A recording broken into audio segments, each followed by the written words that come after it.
नमस्कार दोस्तों।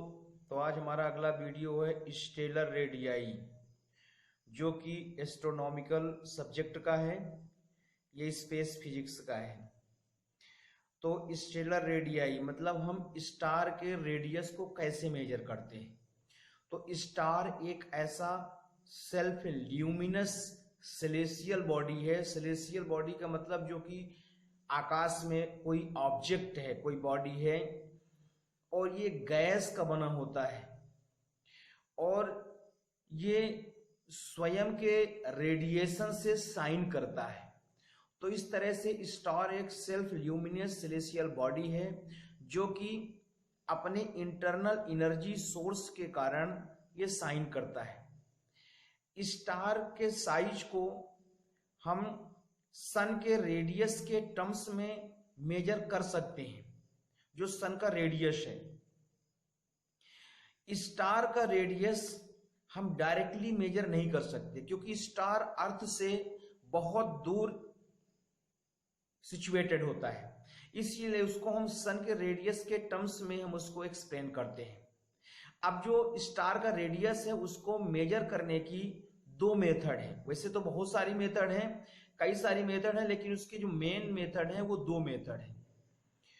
तो पहला है डायरेक्ट मेथड। दोस्तों यहाँ पे ध्यान रखना है, हमने ऊपर लिखा है कि स्टार के रेडियस को डायरेक्ट मेजर नहीं कर सकते और नीचे लिखा है डायरेक्ट मेथड। तो ये डायरेक्ट मेथड है और ऊपर जो हम बता रहे हैं कि वो डायरेक्ट मेजर नहीं कर सकते। जैसे कोई बॉडी है, जैसे हम मान लेते हैं कोई बॉल है, तो बॉल को हम रेडियस मेजर कर सकते हैं, वो डायरेक्ट मेजरमेंट कहलाएगा।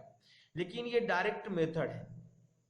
अब जो डायरेक्ट मेथड होगा दोस्तों, तो इसके थ्रू जब हम स्टार के रेडियस को मेजर करते हैं तो हम ये मान के चलते हैं कि जो ऑब्जेक्ट है या स्टार है वो डिस्क के फॉर्म में है। इसमें हम कंसीडर करते हैं डायरेक्ट मेथड में कि कोई भी ऑब्जेक्ट या स्टार डिस्क के फॉर्म में होगा। और इस मेथड में हम एंगुलर डायमीटर और उस ऑब्जेक्ट के डिस्टेंस के टर्म्स में रेडियस को मेजर करते हैं। जैसे कि ये डायग्राम दिखाया गया है, ये डायग्राम आप देख सकते हैं कि यहाँ कोई ये ऑब्जेक्ट है, ये ऑब्जेक्ट है, यहाँ पे ऑब्जर्वेशन पॉइंट है, यहां से हम देख रहे हैं। तो इस ऑब्जेक्ट का एक पॉइंट से एक रेडियस ये है और एक पॉइंट से एक रेडियस ये जाता है, एक लाइन है, और ये इसका डायमीटर है और ऑब्जर्वेशन पॉइंट से ऑब्जेक्ट के बीच की ये डिस्टेंस है r। इसी को हम रेडियस भी कह सकते हैं। पर चूंकि ऑब्जेक्ट का डायमीटर ये है, तो जो ऑब्जेक्ट का जो, अगर ये ऑब्जेक्ट को हम स्टार मान के चलें तो इसका रेडियस होगा ये, और ये स्टार अगर इसको माने या ऑब्जेक्ट माने तो इसका डायमीटर है d।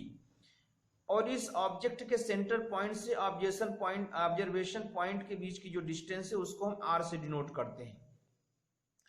तो थीटा, चूंकि एंगल को हमेशा रेडियन में मेजर करते हैं, इसलिए यहां जो एंगल होगा वो रेडियन में होगा। जो डिग्री है वो डिग्री में उसको हमें कन्वर्ट करना पड़ता है। वैसे एंगल का स्टैंडर्ड यूनिट रेडियन होता है, इसलिए यहाँ पे थीटा को रेडियन लिया गया है। तो अगर थीटा एंगुलर डायमीटर है और आर जो है ऑब्जर्वेशन पॉइंट से ऑब्जेक्ट के डिस्टेंस है, तब हम स्टेलर ऑब्जेक्ट का जो डायमीटर है, तो डायमीटर इक्वल टू हो जाएगा d equal to theta into R. दोस्तों हम जानते हैं एंगल इक्वल टू होता है आर्क अपॉन रेडियस। तो अगर इसको हम एंगल ले लें और इस तरह से इसको एक आर्क ले लें और ये हो जाएगा रेडियस, तो एंगल थीटा इक्वल टू हो जाएगा, अगर इसको d को हम आर्क मान के चलें और इसको रेडियस मान के चलें, तो थीटा इक्वल टू हो जाएगा d अपॉन आर।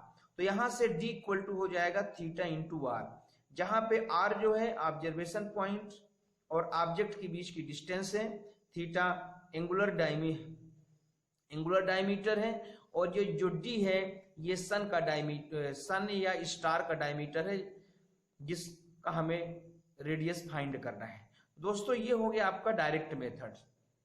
तो डायरेक्ट मेथड के थ्रू हम स्टार का रेडियस फाइंड करते हैं, पर चूंकि स्टार जो है काफी दूर स्थित होता है, इसलिए स्टार का जो डायमीटर है या रेडियस है डायरेक्ट मेथड से फाइंड करना पॉसिबल नहीं है। और जो स्टार है वो डिस्क के रूप में सीन भी नहीं होता, दिखाई भी नहीं देता, वो डिस्क के फॉर्म में नहीं होता, इसलिए इस मेथड से हम नहीं मेजर करते हैं। अब हम देखते हैं इनडायरेक्ट मेथड। तो इनडायरेक्ट मेथड में स्टार का जो ल्यूमिनिसिटी है उसके बेस पे हम स्टार का रेडियस फाइंड करते हैं। हम जानते हैं कि स्टार का जो साइज है वो उसके सरफेस एरिया और स्टार के टेम्परेचर पे डिपेंड करता है, और यही टेम्परेचर और ल्यूमिनिसिटी स्टेलर रेडियस को मेजर करने के लिए यूज होता है। क्योंकि यहाँ पे जो हम रेडियस मेजर करते हैं वो ल्यूमिनिसिटी और टेम्परेचर के बेस पे करते हैं, हम डायरेक्ट रेडियस मेथड नहीं, डायरेक्ट रेडियस मेजर नहीं करते, इसलिए इसको इनडायरेक्ट मेथड कहते हैं।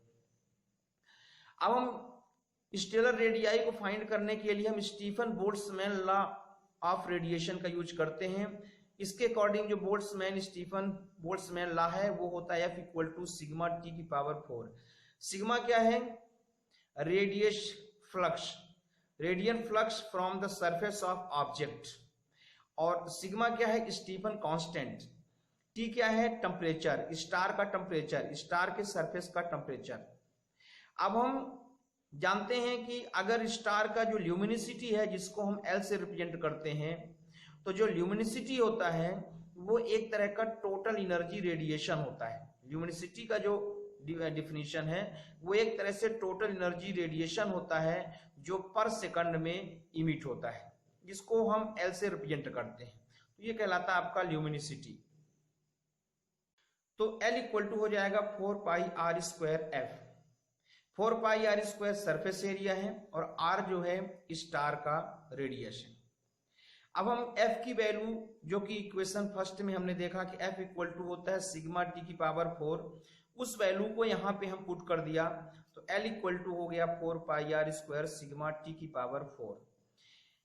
यहाँ L और T की वैल्यू यदि हम फाइंड कर लें, मतलब L क्या है? ल्यूमिनिसिटी, और T स्टार का टेम्परेचर, अगर ये दो चीज हम फाइंड कर लें, स्टार का टेम्परेचर और स्टार का ल्यूमिनिसिटी यदि हम फाइंड कर दें और यहाँ पे वैल्यू पुट कर दें, तो हम स्टार के रेडियस को कैलकुलेट कर सकते हैं। तो यहाँ पे हम स्टार के रेडियस को डायरेक्ट कैलकुलेट ना करके ल्यूमिनिसिटी और टेम्परेचर के बेस पे कैलकुलेट करते हैं, इसलिए इसको हम इनडायरेक्ट मेथड कहते हैं रेडियस को कैलकुलेट करने के लिए। अब हम देखेंगे कि अगर दो स्टार हैं और उनका जो रेडियस है, उनके रेडियस को कंपेयर कैसे करते हैं। तो हम मान लेते हैं कि दो स्टार है जिसका रेडियस R1 और R2 है और उनके सरफेस का टेम्परेचर T1 एंड T2 है, और उनकी जो ल्यूमिनिसिटी है वो L1 और L2 है। तो इस केस में जो ल्यूमिनिसिटी का रेशियो है, दो स्टार के बीच में जो ल्यूमिनिसिटी का रेशियो है, जैसे कि इक्वेशन हमने सेकंड में देखा, तो हम यहाँ देखेंगे कि 4π सिग्मा ये कांस्टेंट है, दोनों स्टार के लिए कांस्टेंट है। तो जब हम डिवाइड करेंगे तो ये चीजें कैंसिल आउट हो जाएंगी। तो इस तरह से ये हो जाएगा L1 L2 = R1/R2 का होल स्क्वायर, T1/T2 का होल स्क्वायर। यदि हम दोनों ऑब्जेक्ट का ल्यूमिनिसिटी और दोनों ऑब्जेक्ट का टेम्परेचर हमें मालूम है, या दोनों स्टार का ल्यूमिनिसिटी और दोनों स्टार का हमें टेम्परेचर मालूम है, तो इक्वेशन थर्ड के थ्रू हम दो स्टार के बीच में जो रेडियस का कंपैरिजन है वो हम फाइंड कर सकते हैं। मतलब हम ये पता कर सकते हैं कि कौन सा स्टार की रेडियस ज्यादा है और कौन सी स्टार की रेडियस कम है। यहाँ पे स्टार का टेम्परेचर T1 पहले और T2 है और ल्यूमिनिसिटी L1 L2 है। तो इस तरह से दोस्तों ये इक्वेशन दो स्टार के ल्यूमिनिसिटी का रेशियो भी रिप्रेजेंट करता है, और ल्यूमिनिसिटी का रेशियो और टेम्परेचर के रेशियो के थ्रू हम किन्हीं भी दो स्टार के रेडियस का रेशियो हम कैलकुलेट कर सकते हैं। तो दोस्तों ये हो गया हमारा स्टेलर रेडियाई। क्योंकि स्टार काफी डिस्टेंस पे होता है अर्थ में, इसलिए उसके हम रेडियस को डायरेक्ट फाइंड नहीं कर सकते। दोस्तों यदि आप हमारे चैनल पे पहली बार विजिट कर रहे हैं तो प्लीज हमारे चैनल को आप सब्सक्राइब करें, लाइक करें, अपने फ्रेंड सर्कल में शेयर करें। अगर कोई प्रॉब्लम है तो कमेंट बॉक्स में लिख के कमेंट कर सकते हैं। यदि आपने हमारे चैनल को सब्सक्राइब कर दिया तो thank you very much.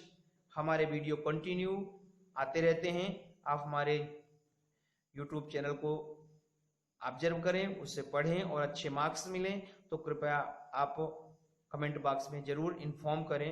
Thank you.